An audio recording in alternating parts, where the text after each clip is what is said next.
Today is Sunday, so you know what that means, don't you? It's a new Mr. Ballen drop day, and the tagline of his video is "The tattoo is a death sentence." That's me knackered, isn't it? Let's check this out.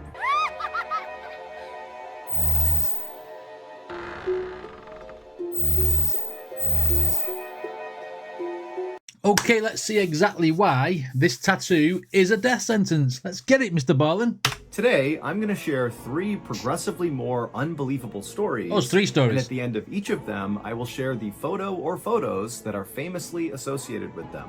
But before we get into those stories, if you're a fan of the strange, dark, and mysterious delivered in story format, then you've come to the right place, because that's all we do, and we upload once a week. So, if that's of interest to you, please give the like button a 1,000-piece jigsaw puzzle for their birthday, but before you hand it over, make sure you secretly remove one of the pieces. Also, please subscribe to our channel and turn on all notifications so you don't miss any of our weekly uploads. Okay. That's brutal, Mr. Ballen. That is brutal.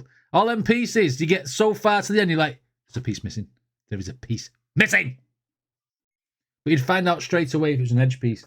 Because if you do a jigsaw, you know that you do the edge first. Okay, let's get into today's stories. Shutter speed. Is it something to do with the camera? Early on the evening of New Year's Eve in 2010, a 38-year-old man living in the Philippines named Ronaldo Dagsa decided he was just too tired to stay up all the way till midnight. But at the same time, Ronaldo really didn't want to miss out on all the festivities he knew would be going down out on the streets outside that night. So Ronaldo told his wife he was going to go take a nap, and could she please wake him up right before midnight, that way he could go outside and catch the tail end of the big celebration. A lot of people do that. His wife said that was fine, and just a couple of minutes later, Ronaldo was in his bedroom, in his bed, passed out. Ronaldo was a politician, and he was beloved in the Philippines because he was one of the very few politicians who was not afraid to arrest and prosecute gang members. Well, I think I know where this is going then. If he's going to go after the gang members. I mean, but yeah, that would get you respect, but it's also, you know, very, very risky. Right, okay. Politicians who was not afraid to arrest and prosecute gang members. In the Philippines, gang violence is a big issue, and really, Ronaldo was one of very few people doing anything about it. About 10 minutes before midnight, Ronaldo's wife went into the bedroom and woke Ronaldo up. And Ronaldo, even though he was really tired, he was so excited to get to go outside that he jumped out of bed, and he made his way into the kitchen, and he grabbed his camera, and then he called for his wife, his daughter, and his mother-in-law, who were the only people still awake in his family at this point, to come with him. And so they would agree, and they would come with Ronaldo. He would go outside, and as soon as he opened the door, it was like everything he hoped it would be. There were people everywhere, all along these busy streets. There were firecrackers being shot up into the sky. People were laughing and cheering and celebrating. And so Ronaldo was really excited, and what he really wanted to do was capture a picture of his family right as the clock struck midnight, kind of commemorating New Year's Eve. And so Ronaldo led his family to a part of the sidewalk that wasn't very crowded, and he positioned his family, so his daughter and his wife and his mother-in-law, in a position that he was happy with, and kind of made sure the picture was in frame. And then he kept checking his watch, waiting for midnight, and then right as it was about to strike midnight, he raised up his camera and he aimed it at his daughter, his wife, and his mother-in-law, and he took a picture. And here is the picture that Ronaldo... Real picture. So this is not the end of the story yet, because he said he's going to show us a picture at the end of the story. Okay, all right, okay. His wife and his mother-in-law, and he took a picture. And here is the picture that Ronaldo took. In the foreground, you can see Ronaldo's daughter on the left, leaning up against the car, and then next to her is Ronaldo's wife, and then next to Ronaldo's wife is Ronaldo's mother-in-law. Yeah. And all 3 women are smiling as this moment in time is captured on film. But what Ronaldo also captured on film were 2 men who he didn't know standing right behind his family. The man on the right is not looking at Ronaldo. Instead, he's looking out to the road near them and kind of staring at the festivities. He looks concerned. And then on the left is the other man who's clearly holding a gun that is aimed directly at Ronaldo. There is nothing hidden there, is there?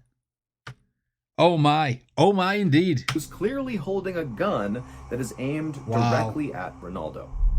These two men were assassins who had been sent to kill Ronaldo. And Ronaldo took a picture at the exact moment that he was assassinated. Literally, the second this photo was taken, the man on the left in this photo fired his gun and killed Ronaldo. Wow. This photograph would be used by police to track down and arrest Ronaldo's killers. Wow. Police believe that Ronaldo was targeted because he was so anti-gang that very likely a gang hired hitmen to Look kill at him. that photo. Look at that photo. It's damning. Wow. That's crazy.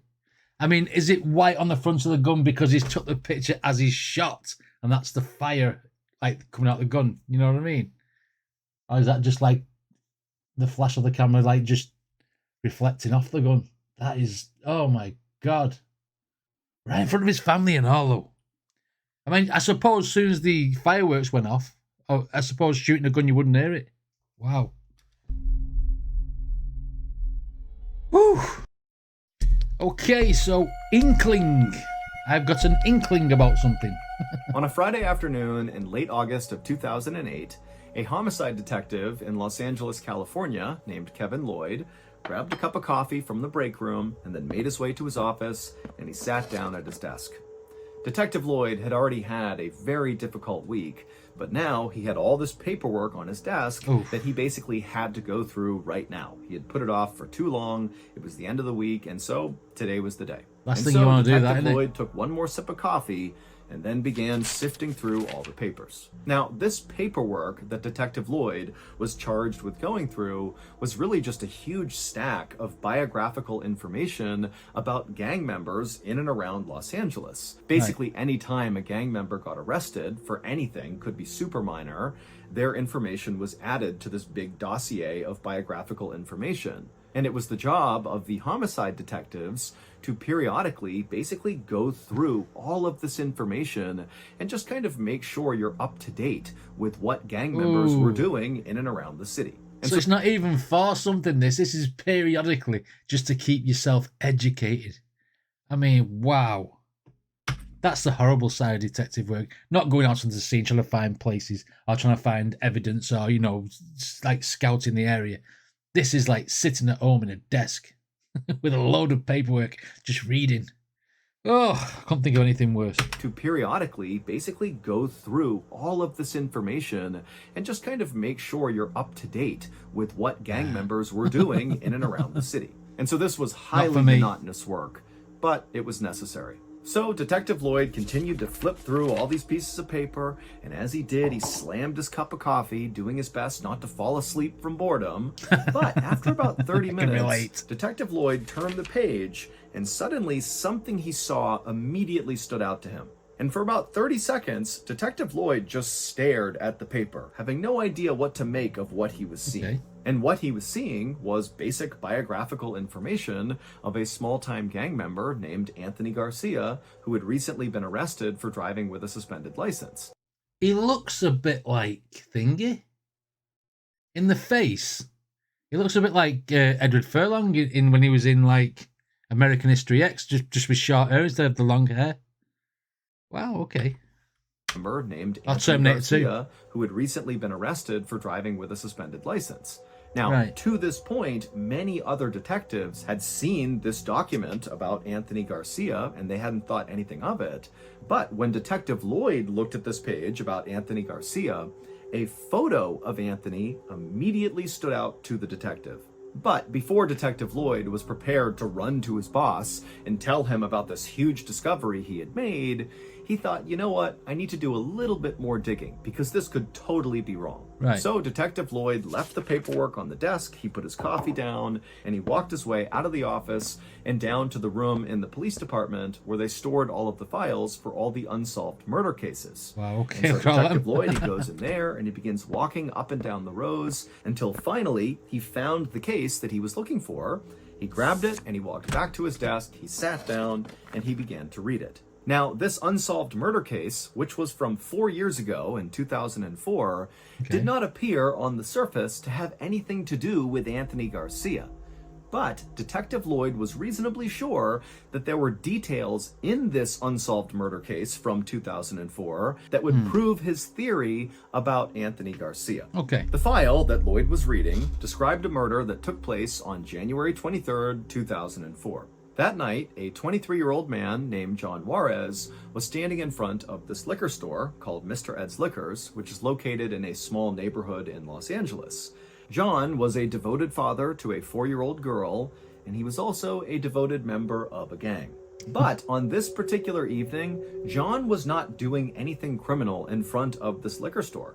He was just standing there near a street sign, kind of minding his own business. It doesn't matter, though, because if your rival gang sees you, even if you're not doing anything, or you're not doing anything gang-related, or you're not with your gang mates, it's like a feather in the cap on opportune moments. Oh, look, there he is.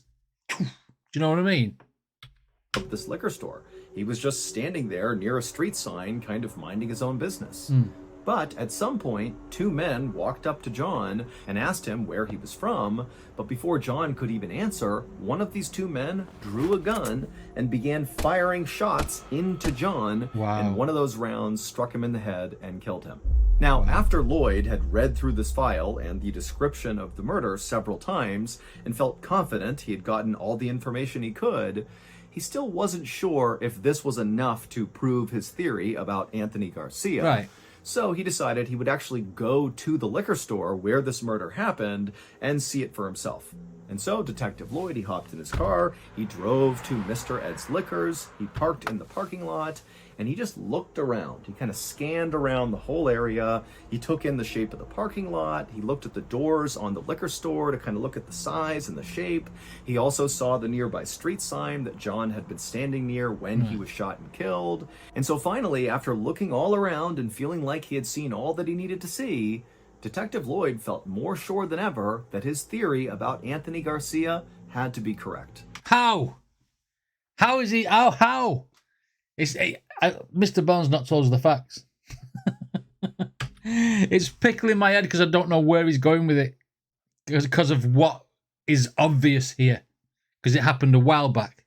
And there's no evidence there now. He felt more sure than ever that his theory about Anthony Garcia had to be correct. Okay. And so he drove his car back to the police station. He walked right into his boss's office, and he would tell him that they have been wrong about Anthony Garcia this whole time. He is not some small-time gang member. He is a big player, and he's not even trying to hide it. The photo that Lloyd saw of Anthony Garcia that really stood out to him when he was going through all that paperwork was the photo of Anthony when he was being booked into jail. And in this photo, Anthony is shirtless, and Anthony has this huge chest tattoo that you can clearly see in this photo. It's like, okay, someone pointing a gun. I can't see. Is that a baby or something? And you've got like an attack helicopter with a face. You've got a minion. Knife. The liquor store. The liquor store! Oh, man. I was looking all around and then I saw that in the middle of the liquor store and the bullets. Wow, okay. I see where you're going, Mr. Ballen. This huge chest tattoo that you can clearly see in this photo. The tattoo shows a liquor store, and to the left of the liquor store is this military-style helicopter that's coming in and firing its gun towards the ground. And on the ground, in the line of fire from this helicopter, is what looks like this man who's got the body of a peanut. And so he's being killed by this helicopter. All the other people who saw this photo or who saw Anthony Garcia in person chalked up his tattoo to just some weird depiction of a helicopter killing a peanut guy. And they didn't think too much of it. But Detective Lloyd had actually been to the crime scene in 2004 when John Juarez had been murdered. And so he had seen the layout of the crime scene. And then he's looking at this photo of Anthony Garcia's chest tattoo. Wow, see, because look, there's the lamppost as well. Wow. And then he's looking at this photo of Anthony Garcia's chest tattoo, and he realizes it is the same depiction of the crime scene. Anthony Garcia, his nickname was Chopper, which is often a slang term for a helicopter. Wow. And John Juarez, who was murdered in 2004, he was a member of a gang called Pico Nuevo, and Anthony Garcia and the gang he was involved in, which was not Pico Nuevo, they used to make fun of people like John for being affiliated with that gang by calling them peanuts, meaning the helicopter in the tattoo represented Anthony Garcia, and the peanut guy was John Juarez. Yeah. So this tattoo is literally like a confession that Anthony Garcia was the guy who shot and killed John Juarez. And there were other details in this tattoo as well that made it even more clear that this really was like a confession. Yeah. I mean, just the angle of the peanut guy's body, so John Juarez's body in the tattoo, was the same angle as he was found in real life. And also the decorations on the liquor store in the tattoo lined up with the decorations that were on Mr. Ed's liquor store when John Juarez was murdered in 2004. So really, Anthony Garcia sealed his fate by tattooing he's grassed himself up. Ultimately, Anthony's tattoo would be used to convict him of John Juarez's murder, and Anthony would be sentenced to 65 years to life in prison. Oh, I bet he regrets getting that tattoo now. What a good story that was. Because when I was looking at it, I thought, how is he relating this to this picture, to this crime scene? I didn't really take in what was happening. Because obviously you wouldn't sit there and think there was a helicopter there. It's only when Mr. Barnes explained that they're called Chopper and stuff like that, and the fact the nicknames are Peanut and stuff. I like this story. That was a good story there. Not obviously not for John, but I mean, getting lucky shots. The last story. There is a very popular TV show on HBO called Curb Your Enthusiasm. I've never watched that. And it's about the mega famous Larry David, who created Seinfeld. And so Curb Your Enthusiasm is totally a satire. It's a comedy, it's about Larry David. Right. And in fact, Larry David plays himself in the show.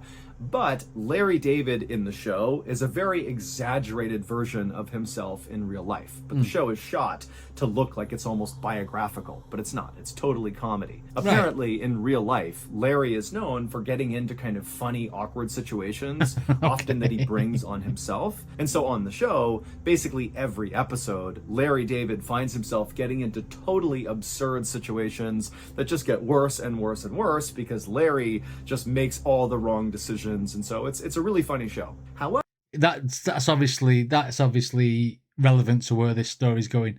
Is this show worth watching? Let me know. I've heard the name of it, but I didn't know it was an actual show. I mean, some of the sound effects that I use in my videos sometimes, one of them's called Curb Your Enthusiasm, and I imagine it's some sort of sound effect or music off the show. Because Larry just makes all the wrong decisions, and so it's a really funny show. However, there is one particular episode of Curb Your Enthusiasm that will go down as the single episode virtually everyone who has ever watched the show will remember, and it's not because it was funny. It's because this particular episode had massive ripple effects that nobody from Larry David to writers to producers, anybody involved with this production, could have predicted. The episode in question is called The Carpool Lane, and in this episode, Larry David, the character, is late to a baseball game at Dodger Stadium. And so he's stuck in traffic and he's totally upset. And then he has this idea that if he picks up this prostitute who's right outside his car, that if she gets in the car with him, he'll now have 2 passengers in the car and therefore will be eligible to use the carpool lane that nobody else was using in this traffic jam. And that would allow him to get to Dodger Stadium faster. And so he hires this prostitute and she gets in the car and Larry kind of awkwardly explains his plan. And then he hops in the carpool lane. He makes his way to Dodger Stadium. The plan works great. And when he gets there, he actually ends up bringing the prostitute with him into the game to just watch the game with him. Special so he goes friend. up, they find their seats, and their seats are just so bad. But as they're sitting there and Larry's totally upset about how bad his seats are, Larry happens to see one of his friends who's also at this Dodgers game, and Larry can tell, his friend has great seats. And so the rest of the episode is basically Larry going down and trying to convince his friend to give up his seats for Larry and his prostitute to watch the game. As if that was a real life scenario and your mate comes down from however many rows back and says, let me sit there. No, I don't think so. friend to give up his seats for Larry and his prostitute to watch the game. And his friend just continuously says no. And so really that's the gist of the episode, and you can see how it kind of gets more and more ridiculous, and it gets really funny, but I mean, it's pretty typical writing for this show. This was not like a special show in any way. It was just kind of par for the course, Curb Your Enthusiasm. That is, until a lawyer named Todd Melnick heard about it. In the fall of 2003, this lawyer, Todd Melnick, called HBO and said he needed to see the raw footage from the episode they shot called A Carpool Lane. A producer at HBO named Tim Gibbons is the one who answered this call, and his first reaction was, we can't let you see this footage because this episode hasn't even aired yet, and so you're going to have to wait the couple of months until this episode comes out if you want to see this footage. But Tim quickly noticed that Todd Melnick, the lawyer, was not about to give up the season. It's not a typical call, is it? That he had to see this footage right now. I mean, has there been a leak in the TV from the TV studio or what? Or has someone just seen him filming in the Dodgers game where they filmed it? I want to know why the lawyer knows. Give up this easily. He was adamant that he had to see this footage right now. Okay. And so eventually Tim Gibbons actually would go and find Larry David, and he would ask Larry, hey, do you mind if this random lawyer comes and watches this footage from this unaired episode? And Larry was like, okay. And so the next day, Todd Melnick showed up at HBO, and he was led into this small room with a... You would just say let him watch it, because as far as you're concerned, all you're doing is filming a show. You know what I mean? He's like... You wouldn't have any problem with it. Todd Melnick showed up at HBO, and he was led into this small room with a TV, and Tim, the producer he spoke to, as well as Larry David and a few other people from the Curb Your Enthusiasm production, they all filed into this room, and all of them just sat down, and then they began playing the footage, the raw footage from the Carpool Lane episode.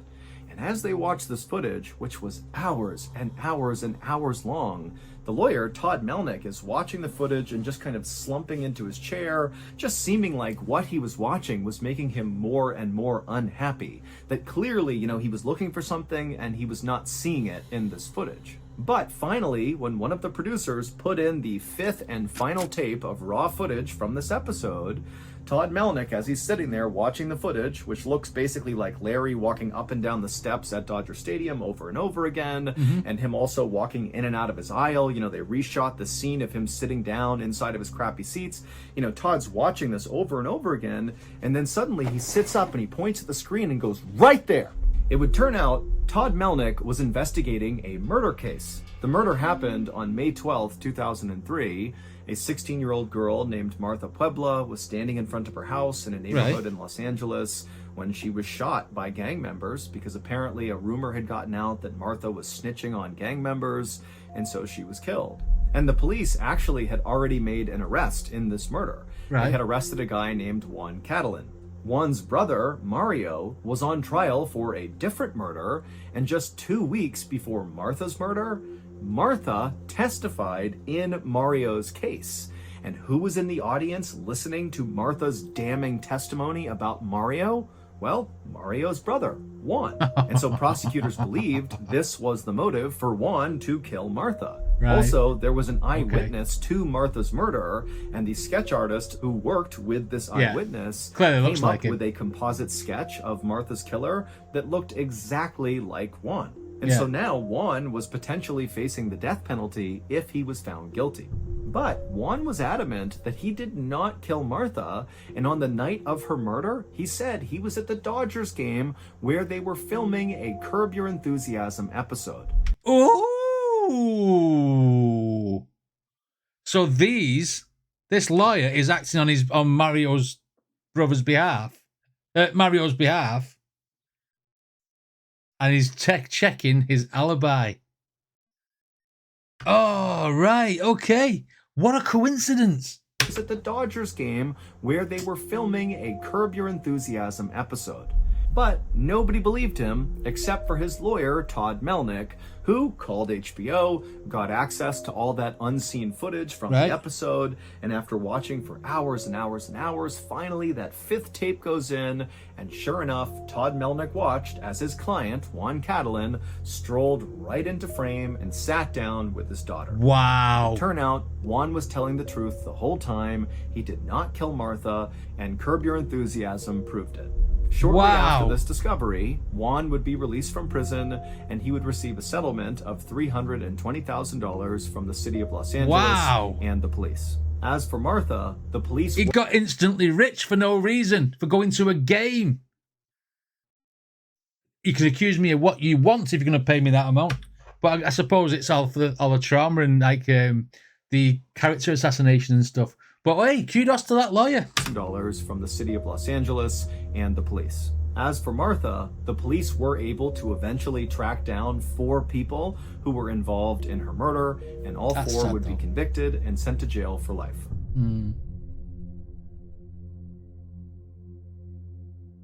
There is a road in Detroit. Wow. Okay. Hey, do you know what? There was some great stories there. I thought the second one was going to be the best, but I did like that last story as well. The way that they had you guessing all the way through, and the fact that this guy's watching footage and you're sitting there thinking, why is he watching footage over and over and over again? But I mean, you know what? That just goes to show that not everyone who you condemn in the court of law is guilty. I mean, his alibi stuff. I mean, can you imagine if they'd have put him away and they didn't have that footage? And he was somewhere else, and he does a live stretch for something he didn't actually do. And I mean, how many people are like that, you think? They would never have gone looking for the real killer after sentencing him, would they? You know what I mean? They'd have gone away scot-free. I also like the second story as well. That was an absolutely brilliant story. The tattoo giving away. Wow. This was a very, very good Mr. Ballen episode. Well, they're all good, aren't they? But I mean, I really enjoyed it immensely. I like it when I can't get the gist of the story, then they tell you at the end. That was brilliant. What did you guys think? Let me know in the comments. And if you like my videos, then please hit like and subscribe. And I shall see you all on the next video.